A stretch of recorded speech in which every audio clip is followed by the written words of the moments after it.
The James Webb Space Telescope, JWST, has thrown us a cosmic curveball just when we thought we had a good grasp on how the universe began.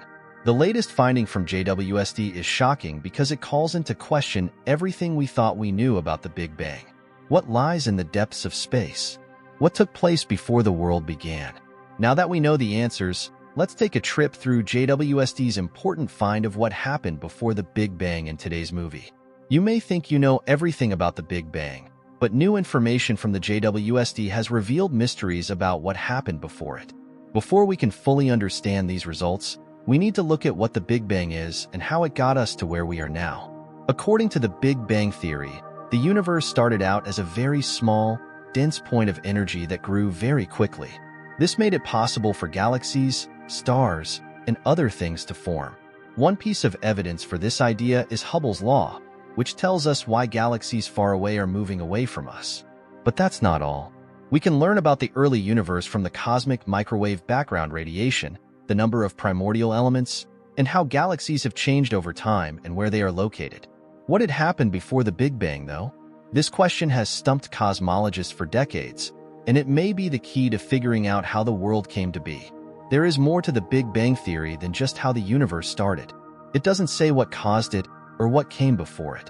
However, scientists have come up with a number of interesting and logical ideas to try to answer this puzzling question. A theory like this is called the Big Bounce, and it says that the universe is part of an endless cycle in which an earlier universe fell into a singularity and then bounced back into a new one. In the past few years, this idea has become more popular. The Big Bounce may be caused by quantum processes, gravity, or other layers of space. The branch scenario is another interesting idea. It says that our universe formed when two branes collided in a place with more dimensions.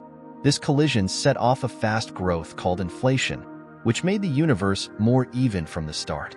The branes could keep crashing into each other, making more than one world. The pre-Big Bang scenario is another idea. It says that our universe changed from having low energy and high curvature to having high energy and low curvature. During this change, there was a time of superinflation that made quantum changes stronger and laid the groundwork for the structures we see today. The last idea is the no-boundary theory, which says the universe doesn't have any limits in space or time, and that the Big Bang was just a smooth area when the universe got very small. This idea says that the universe started as a quantum fluctuation from nothingness, controlled by a wave function that stored all the possible events of the universe. Also, scientists have been interested in the expansion and formation of the universe for a long time. Recently, JWST made a groundbreaking discovery: the earliest proto-galaxy cluster ever found, only 650 million years after the Big Bang. In order for the universe to form, it went through a series of steps. It began with matter and energy being spread out almost evenly. On the other hand, cosmic inflation caused small changes that finally led to the formation of density peaks and valleys, which can be seen in the cosmic microwave background radiation. It was then that gravity was very important in shaping the structure of the universe, but the speed of light limited its impacts. Over dense areas pulled in nearby matter and slowly fell apart, turning into bound objects on a large scale. On a smaller scale, molecular clouds fell apart, creating the first stars and star groups. The first overly dense areas were able to fall in just 50 to 100 million years, which lets us see how the universe was in its early days. Now, when stars are born, they make surroundings that are very chaotic, full of radiation and winds. This makes it very hard to guess how they will be structured. Everything around these early clumps of mass was pulled toward them, and they merged to make the universe's first huge galaxies. Some of these galaxies have already been found. A lot of them are very big, full of heavy elements, and making new stars all the time. But JWST could still find galaxies and stars from even further back in time. On the other hand, the science behind how galaxy clusters form is a lot easier to understand. There are only three main things that affect how these clusters form: the rate at which the universe is expanding, the starting overdensity on the relevant cosmic scale, and the rate at which gravity is growing over time. Everything that goes on inside a galaxy doesn't matter when it comes to galaxy cluster creation. Gravity is the only thing that matters. In the past of the universe, There were many ways to learn about the beauty of galaxies before the JWST. One of the easiest ways was to look for big groups of galaxies in the same field of view that had redshifts that were close to each other but moved at different speeds. Galaxies in the same cluster were moving very quickly compared to each other, up to a few thousand kilometers per second at times. Astronomers were able to find close galaxy clusters like the well-known Coma and Virgo clusters by using this method. Another way was to look for galaxy clusters that were very hot because of strong processes like gas clouds colliding or stars forming. These clusters would give off X-rays that could be picked up with the right tools. These X-ray emitting clusters not only helped scientists figure out what they were, but they also gave us useful details about their masses, gas amounts, and past mergers. Finally, we'll talk about how galaxy clusters have been found by studying strong and weak gravitational lensing, which are results of the gravity of many galaxies pulling together. We can tell the difference between a large galaxy cluster and a group of separate galaxies by the lensing effects of intracluster matter, which is the mass that lies between the galaxies. For example, CLJ 1001 plus 0220 is a close mature galaxy cluster with 17 different galaxies. More than half of them are starburst galaxies that started giving off light 2.7 billion years after the Big Bang. Galaxy clusters don't start out as fully formed objects, though. Instead, they go through a protocluster process before they become fully formed. There are groups of galaxies called protoclusters that haven't burned up their gas enough to give off X-rays yet. They are the first examples of groups of galaxies in the same place in space. Scientists have found two faraway protoclusters using ground-based observatories such as Subaru, Keck, and Gemini.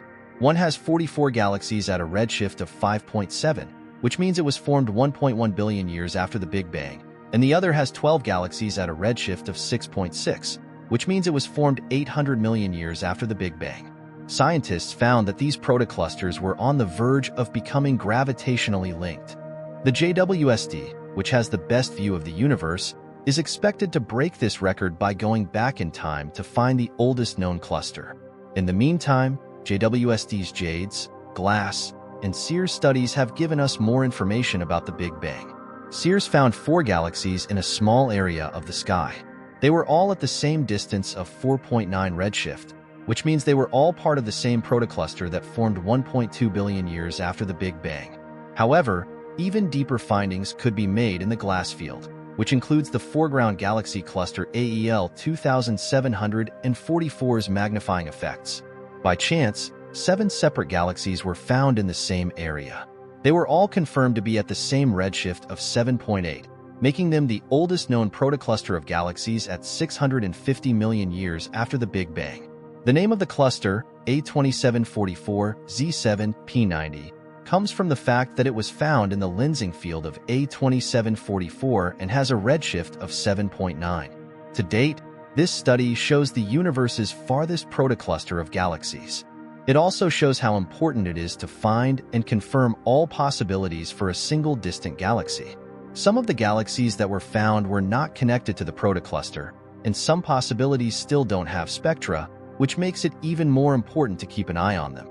Researchers measured the protocluster's mass and velocity dispersion and made an interesting discovery. The 7-member galaxy's combined mass is about 400 million suns, which is almost the same as the mass of the Milky Way. This sets a lower limit on the protocluster's mass. It should have grown to at least 5,000 times its original size by now, which is about the same size as the Coma cluster we see today. Now get ready to be amazed, because JWST has once again shocked scientists by finding a small early galaxy that is very good at making stars. If we can figure out how the cosmic dark ages ended, this finding could be the key. The galaxy, which is named RxJ 2129 Z95, was formed about 500 million years after the Big Bang. It can be seen at a redshift of 9.51. The number 510 million years after the beginning of the universe tells us that we are seeing it as it was. Even though it was very far away, the galaxy's weak light was made stronger by the gravitational lensing of RxJ 2129 plus 065, a large group of galaxies in the foreground. The 150 trillion solar mass cluster made the light from RxJ 2129 Z95 bigger and split it into 3 pictures. The NIR-SPEC instrument on JWST confirmed the galaxy's redshift and showed strong emissions from RxJ 2129, Z95's rich hydrogen and oxygen gas clouds. Spectroscopic study of the galaxy's emission lines showed some unique things about it. The RxJ 2129 Z95 is very small, but it's very powerful. This early galaxy is very small. It's only 105.6 light-years across, compared to our own Milky Way galaxy, which is 100,000 light-years across. But RxJ 2129 Z95 is very active, even though it is very big. It forms stars at the same rate as our galaxy. JWST is showing that galaxies from the early universe had a lot of galaxies with high star formation rates. But RxJ 2129 Z95 stands out even among these galaxies.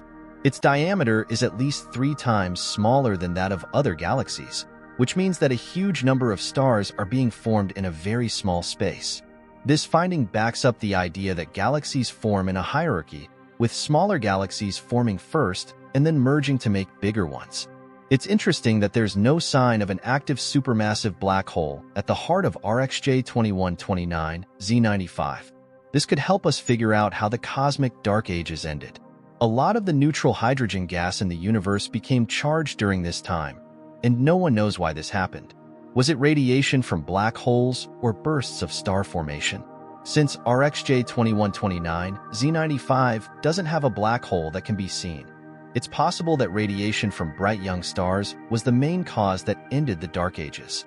To be sure, though, the amount of ionizing radiation the galaxy gives off needs to be observed. There may be more galaxies like this out there, and they could be very important to the ionizing photon budget.